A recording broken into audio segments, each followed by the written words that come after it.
Ang very good naman ng baby ko. Ay, talagang kumakain siya. Excuse me.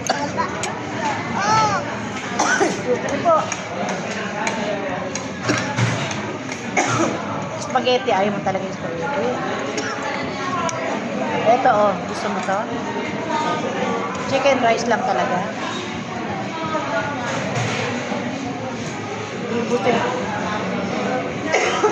Busin mo yan ha. Para makabawi ka. Para mabawi mo yung 2 days mong hindi kinain. Kasi 2 days siya halos nagkasakit.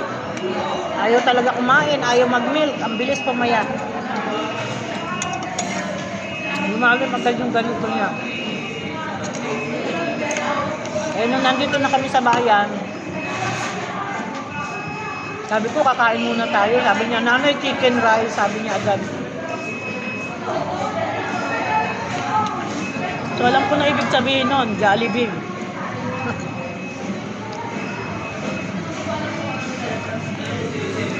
Very good oh.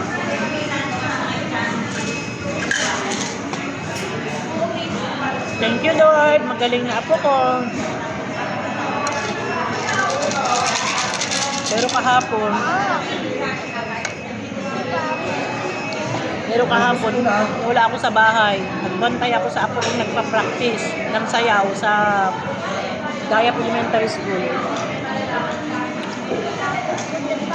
Nalaman ko nilagnat na naman pala kahapon ng hapon.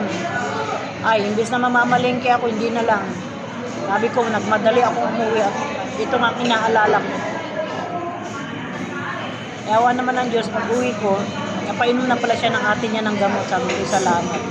Kaya humupa na yung kanyang init. Mainit pa pero hindi na matindi.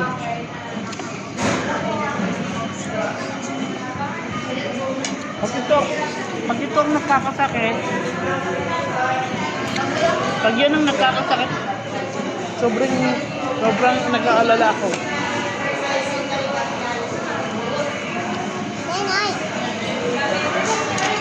Sabi ko nga, kung ngayon ka ako at may lagnat pa talaga ipapacheck up ko na. Ay awa naman ng Diyos, magdamag wala na. Sabi ko, thank you Lord. Diba, tayong mga nanay, pag ang anak natin ay walang sakit, natutuwa tayo. Thank you Lord, ang bilis gumaling ng apo ko.